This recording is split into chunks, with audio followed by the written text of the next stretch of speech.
In the last decade, thousands of people have started asking questions about photographs from the 1800s.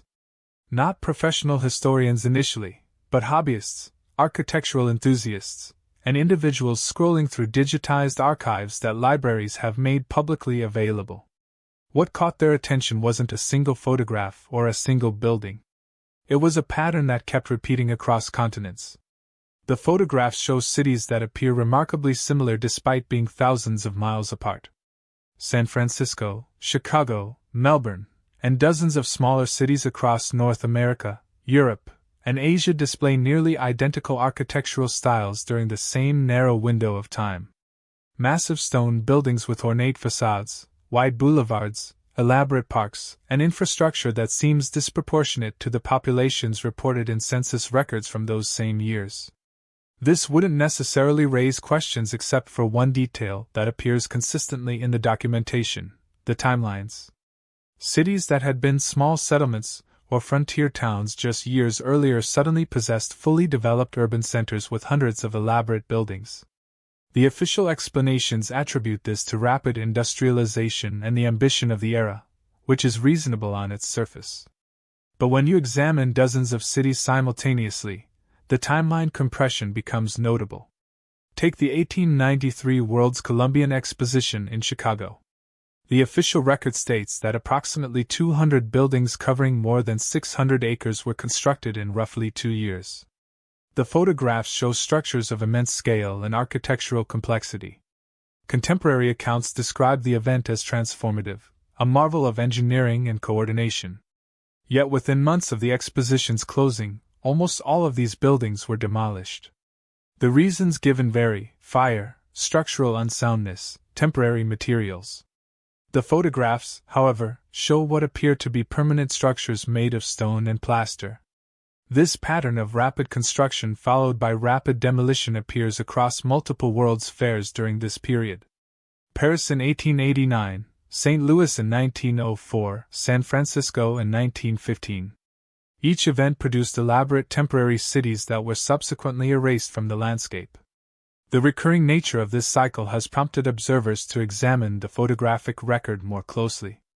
Another pattern involves fires. Between 1850 and 1910, major cities across North America experienced devastating fires that destroyed substantial portions of their urban centers. Chicago in 1871, Boston in 1872, Seattle in 1889, Baltimore in 1904. The list extends to dozens of cities. Historical records attribute these fires to various causes: a cow kicking over a lantern, sparks from a factory, arson. The fires themselves are well documented. What has drawn attention is the frequency and the geographic distribution. When mapped chronologically, these fires cluster within specific decades and often preceded major reconstruction efforts that introduced new architectural styles. The old wooden structures of early settlements were replaced with the elaborate stone and masonry buildings that characterize many historic downtown areas today. The transition happened remarkably quickly. Census data from this period presents another area that researchers have flagged. Population figures sometimes show dramatic increases that seem difficult to reconcile with immigration records and birth rates. Cities that reported modest populations suddenly showed numbers sufficient to support the elaborate infrastructure visible in photographs. The explanations typically involve migration from rural areas and overseas immigration, both well-documented phenomena of the industrial age. Yet when you cross-reference the numbers with available shipping manifests and railway records, some researchers have noted discrepancies. Maps from the period also reveal patterns. Cartographers frequently updated maps of American cities during the late 1800s, and comparing editions year by year shows entire city blocks appearing seemingly overnight. Streets realign, parks appear, and building footprints fill in rapidly. This could simply reflect improved surveying techniques or cartographers catching up with actual development. Or it could indicate something about the pace and nature of urban development that doesn't quite align with conventional understanding. The architectural style itself warrants examination. Often labeled as Beaux-Arts, neoclassical, or Victorian, these buildings share characteristics that transcend regional variation. Similar proportions, similar decorative elements, similar construction techniques appearing simultaneously across different continents. The standard explanation involves architectural education and the spread of design principles through publications and trained architects. This is documented and verifiable. What remains less clear is how such consistency was achieved given the communication limitations of the era. These observations don't prove anything on their own.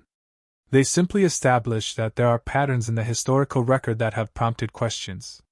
The photographs exist. The timelines are documented. The similarities are observable.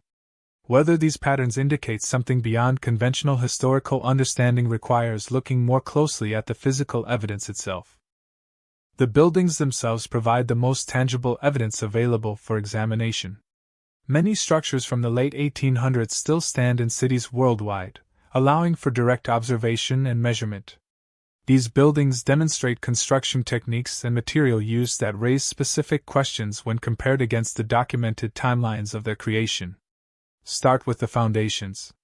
Many of these structures rest on massive stone foundations that extend deep into the ground. In cities like New York, Chicago, and San Francisco, excavation work during modern construction projects has revealed foundation work of remarkable depth and complexity. The engineering required for such foundations involves understanding of soil mechanics, water tables, and load distribution.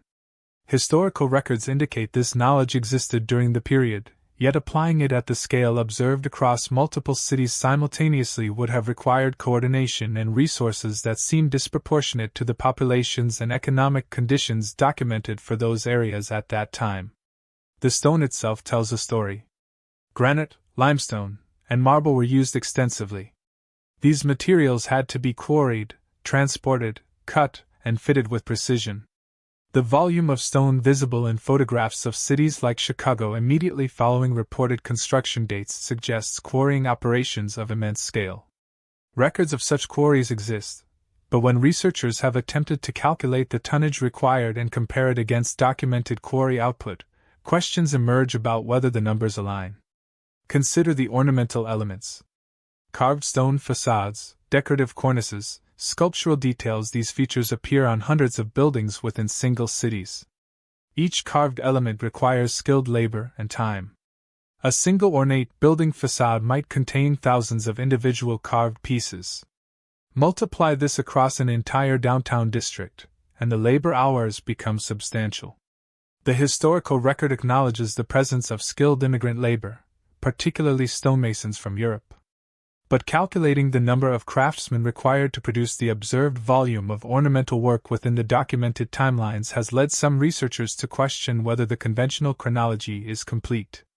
The interiors present equally complex questions. Marble staircases, hardwood floors, plaster ceiling work with elaborate moldings, tile work in multiple colors and patterns. The 1893 Chicago Exposition buildings, though officially classified as temporary structures, show in photographs what appear to be fully finished interiors with these permanent features. The explanation that these were plaster and staff, a mixture of plaster and fiber, applied over wooden frames is documented in some contemporary accounts. Yet other photographs seem to show stone construction and permanent fixtures. The inconsistency in documentation makes definitive conclusions difficult. Structural engineering provides another area for examination. Many of these buildings rise 5, 6, or more stories without steel frame construction, relying instead on load-bearing masonry walls. The thickness of such walls at ground level, necessary to support the weight above, is measurable in existing buildings. These walls sometimes exceed 3 feet in thickness. Calculating the volume of bricks or stone blocks in a single such building produces numbers in the millions. For an entire city block of such buildings, the numbers become difficult to conceptualize in terms of the manual labor required for construction. The infrastructure supporting these buildings compounds the questions. Underground systems for water, sewage, gas, and later electricity required excavation of streets, installation of pipes and conduits, then repaving. In many cities, this infrastructure appeared within years of the buildings themselves. Coordinating such systems while simultaneously constructing buildings requires planning and execution at a scale that seems remarkable for the era.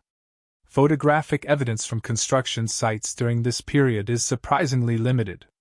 While thousands of photographs document completed buildings and urban landscapes, photographs showing these structures actually under construction are less common than might be expected. The photographs that do exist show construction techniques consistent with the era: wooden scaffolding, manual labor, horse-drawn carts for materials. Yet the transition from construction site to completed building often happens between photographs with little documentation of the intermediate stages. The height of buildings raises questions about construction methodology. Without modern cranes and lifting equipment, raising materials to upper floors required different techniques. Block and tackle systems, temporary ramps, manual hauling, all documented methods of the period. Yet applying these methods to buildings of the scale visible in the photographic record would require substantial time and labor.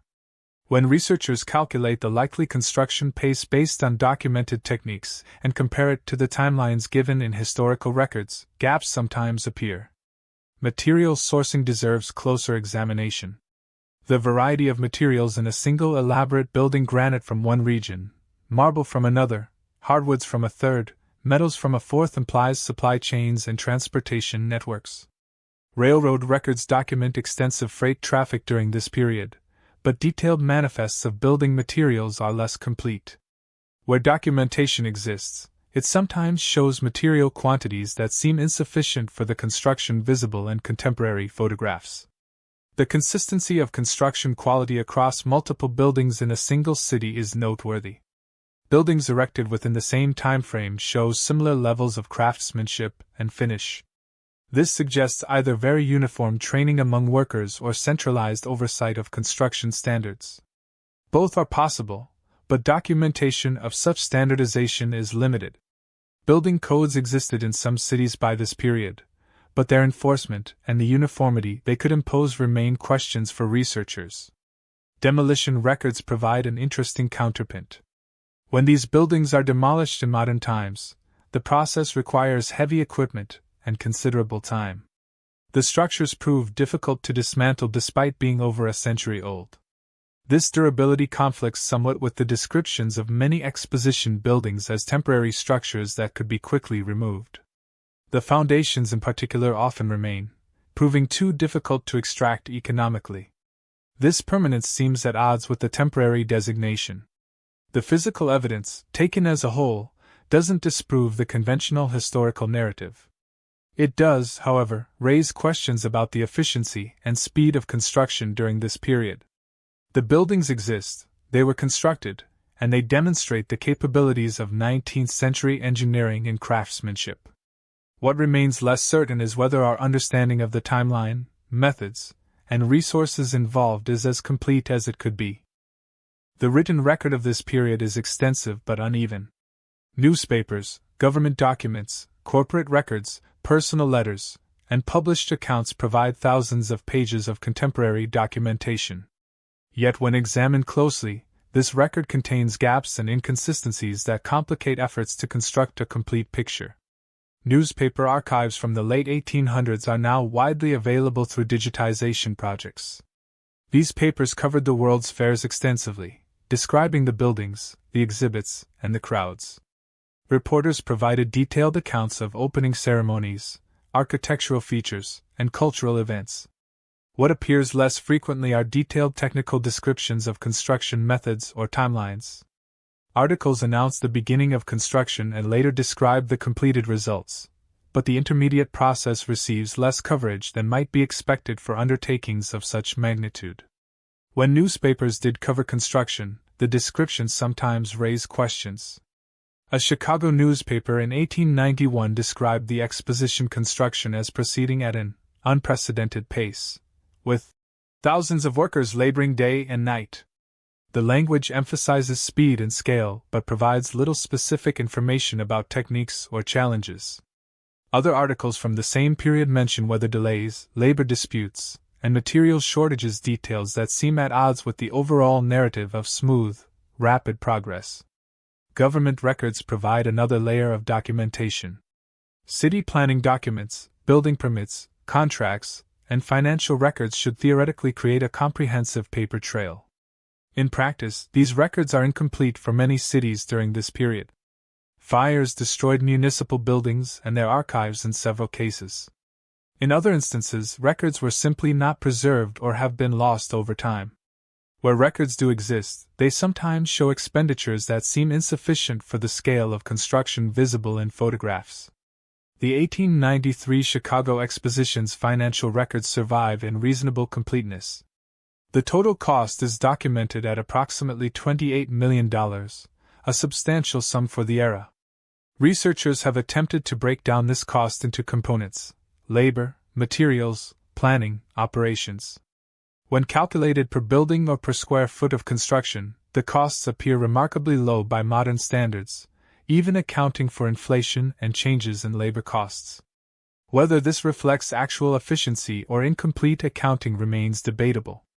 Contract records for the period show that construction was typically managed through a bidding process.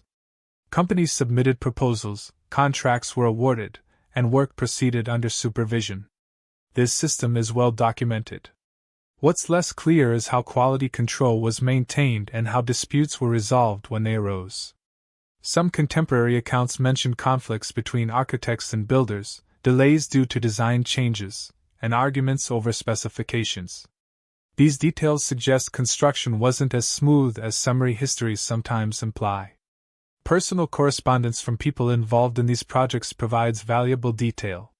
Letters from architects, engineers, and administrators describe challenges, frustrations, and occasional triumphs. Daniel Burnham, the chief architect of the Chicago Exposition, left extensive correspondence. His letters reveal concerns about deadlines, worries about funding, and pride in the achievement. They also include references to decisions made that aren't fully explained, changes to plans that aren't detailed, and consultations with individuals whose roles remain unclear. Published accounts from the period include books celebrating the expositions and describing urban development. These works typically adopt a triumphalist tone, emphasizing American ingenuity and progress. Critical examination of construction methods or questioning of official timelines rarely appears. The authors generally accepted and promoted the narrative of rapid development through determination and modern methods. Skeptical voices, if they existed, left little trace in the published record. Technical publications of the era provide more detailed information.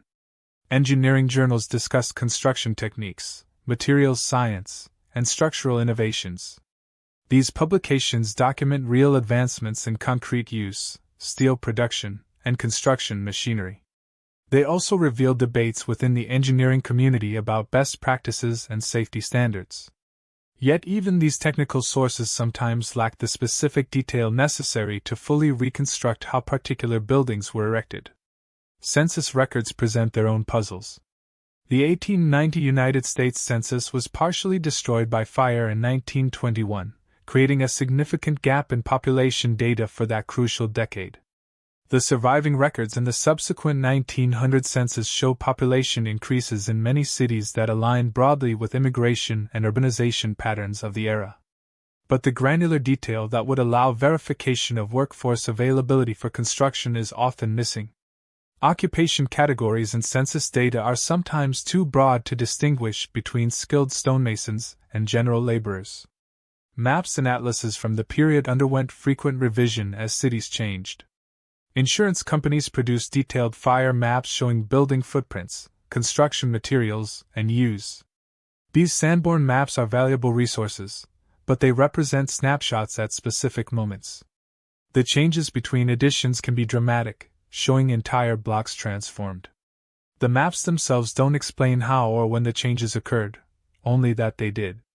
Immigration records document millions of people entering the United States during the late 1800s.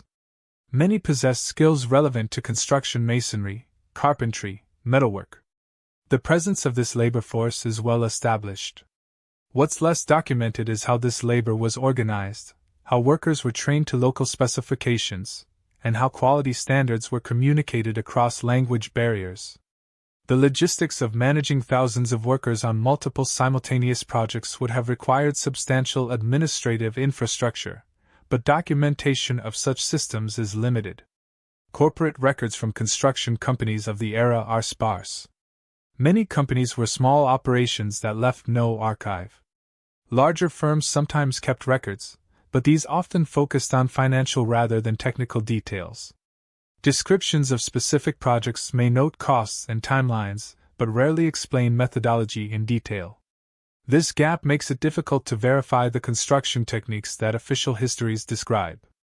World's Fair official reports constitute another important source.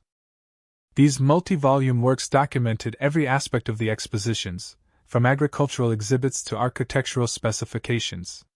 The architectural sections include floor plans, elevations, and descriptions of major buildings. They provide measurements and material specifications. What they often lack are detailed construction sequences, the actual process of building. The reports emphasize the finished product over the creation process. Whether records from the period exist and can be cross-referenced with construction timelines. Severe winters, rainy seasons, and extreme heat would have affected construction schedules. When researchers have attempted such cross-referencing, they've found that construction often supposedly proceeded through conditions that would challenge modern projects with better equipment and materials. Whether this reflects exceptional determination or indicates issues with the documented timelines is open to interpretation. The documentary record, comprehensive in some ways, remains frustratingly incomplete in others. The documents that survive tell a story of rapid urban development and ambitious projects. They also contain gaps that make verification difficult and leave room for questions about whether the conventional understanding captures the full complexity of what occurred. The comparison between documentation and observable evidence reveals areas where explanations seem incomplete. These gaps don't necessarily indicate deception or conspiracy, but they do suggest that the historical record may not capture all the complexity of what occurred during this transformative period. The construction timeline problem appears most clearly when specific projects are examined in detail. The Chicago Exposition timeline serves as a useful case study. Planning began in 1890, major construction started in 1891, and the fair opened in May 1893. This gives roughly 2 years for construction of more than 200 buildings across 600 acres. The largest structures included the Manufacturers and Liberal Arts Building, which covered more than 30 acres under a single roof and ranked among the largest buildings in the world at that time. Contemporary accounts describe work proceeding through 2 Chicago winters, periods when outdoor construction would have been severely limited by weather. Modern construction planning typically accounts for weather delays and seasonal limitations. The historical record for the exposition acknowledges some weather challenges but describes them as minor obstacles overcome through determination. When researchers calculate available working days, accounting for weather, darkness, and necessary sequential tasks in construction, the timeline becomes compressed to the point where questions arise about feasibility. Similar timeline questions appear for other cities. San Francisco rebuilt rapidly after the 1906 earthquake and fire, which destroyed approximately 80% of the city. The pace of reconstruction is documented in photographs showing remarkable progress year by year. Yet the volume of work clearing rubble, rebuilding infrastructure, constructing thousands of buildings seems remarkable, even accounting for the urgency and resources dedicated to the effort. Explanations for this rapid reconstruction emphasize the determination of residents and the availability of investment capital, both well-documented factors. Whether these factors fully account for the observed pace remains debatable. The question of skilled labor availability recurs across multiple projects. Stone carving, plastering, tile work, and other specialized trades require years of training. The number of craftsmen needed for the volume of ornamental work visible in photographs from this period would have been substantial. Immigration records document the arrival of skilled workers from Europe, but tracking specific individuals and their distribution across construction sites is difficult. Some cities show multiple large projects underway simultaneously, which would have created competition for skilled labor. How this competition was resolved and whether sufficient skilled workers were actually available isn't fully documented. Material quantities present another area where numbers don't always seem to align. The volume of bricks, stones, lumber, metals, and other materials visible in completed structures can be estimated through measurement and calculation. Comparing these estimates against documented production from quarries, brickyards, and sawmills sometimes shows discrepancies. Not every quarry kept detailed records, and not every shipment was documented, so gaps in the record are understandable. But the pattern of incomplete documentation appears frequently enough to warrant notice. The rapid demolition of exposition buildings raises questions about their actual construction.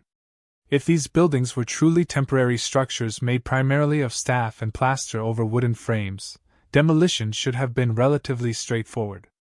Yet photographs sometimes show demolition requiring significant effort and producing debris that appears substantial. Descriptions of demolition occasionally mention difficulty in removing structures or finding uses for salvaged materials. These details seem inconsistent with the temporary nature ascribed to the buildings. Fires during this period show patterns that have prompted questions. The frequency of major urban fires during a specific time window exceeds what might be expected from random chance alone. Explanations typically cite wooden construction, limited firefighting capabilities, and industrial processes that created fire hazards. All of these factors are documented and reasonable. Yet when researchers map the fires chronologically and geographically, clusters appear that seem notable. Whether these clusters reflect common conditions in developing cities or indicate something else is unclear. The architectural consistency across distant locations lacks a complete explanation. While the spread of architectural styles through education and publication is documented, the degree of similarity between buildings in different continents seems remarkable. Specific decorative elements, proportions, and construction details repeat across cities that had limited communication with each other. The standard explanation involves common training in European architectural traditions, but the precision of this replication across diverse contexts raises questions about whether other factors might have been involved. Population data inconsistencies appear in multiple cities. Comparing census figures with documented housing capacity sometimes reveals discrepancies. Cities reported populations that would have required housing density exceeding what the available structures could accommodate. Explanations include overcrowding, undocumented structures, and census errors. All are plausible, but the pattern appears across enough different locations to suggest that population figures may not have been as precise as they appear in official records. The lack of construction photographs is perhaps the most notable gap. Given the significance of these projects, and the existence of photography during this period, the relative scarcity of construction phase photographs seems unusual. Photographs of completed buildings are abundant. Photographs showing actual construction work are disproportionately rare. This could simply reflect photographer priorities or access limitations, but it leaves a gap in the visual record that makes verification of construction methods difficult. Infrastructure coordination raises logistical questions that aren't fully addressed in historical accounts. Installing underground utilities while constructing buildings requires careful sequencing and coordination. Streets must be excavated, pipes and conduits installed, then restored. This work must be timed to allow building construction to proceed. The planning and management systems necessary for such coordination would have been sophisticated. Documentation of these systems is limited, leaving questions about how such complex projects were actually organized and executed. Financial records sometimes show costs that seem low relative to the work performed. This could reflect lower labor costs, more efficient methods, or incomplete accounting. Without detailed breakdowns of expenses, it's difficult to determine which explanation is correct. The surviving financial documents often provide totals without the detailed line items that would allow verification. These gaps and inconsistencies don't prove that the conventional historical narrative is wrong.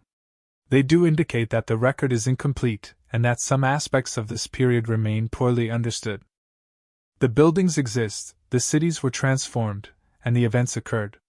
The precise details of how, however, remain open to question in ways that the standard histories don't always acknowledge. The patterns examined across these chapters establish that questions about this period of rapid urban development are worth considering seriously. The evidence doesn't support sweeping claims about hidden civilizations or wholesale historical fabrication, but it does suggest that the standard narrative may be incomplete in significant ways. The buildings themselves remain the most solid foundation for inquiry. They exist, they can be measured, and their construction required substantial resources and expertise. Whether the timelines and methods described in historical accounts fully explain these structures is legitimately debatable. The gap between what can be observed and what is documented leaves room for further investigation. Several specific questions emerge from the evidence. How was skilled labor organized and deployed across multiple simultaneous large-scale projects? The standard explanation involves immigration and training, which is documented. But the coordination required to match skilled workers with projects across different cities isn't well explained. Understanding this could shed light on labor systems and organizational capabilities of the era. What accounts for the architectural consistency across geographically dispersed locations? Shared training explains some similarity, but the degree of replication in specific details seems to exceed what educational commonalities would produce. Were there pattern books or standardized designs being distributed? If so, few have survived. Or did something else account for the consistency? Why were so many elaborate structures demolished so quickly after construction? The official explanations cite temporary status, structural issues, and costs of maintenance.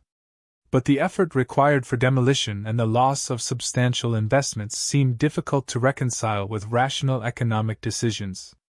Was there pressure to remove these structures that isn't reflected in the historical record?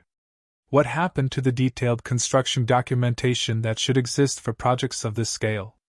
Modern large projects generate extensive records. Paper trails from this period are surprisingly sparse for activities that would have required detailed planning and coordination. Were records lost, never created, or removed for some reason? How should the clusters of fires be interpreted? Natural concentration of fire risk in developing cities is the standard explanation. The pattern is real and documented. Whether it fully explains the frequency and timing of major fires during this specific period is less certain.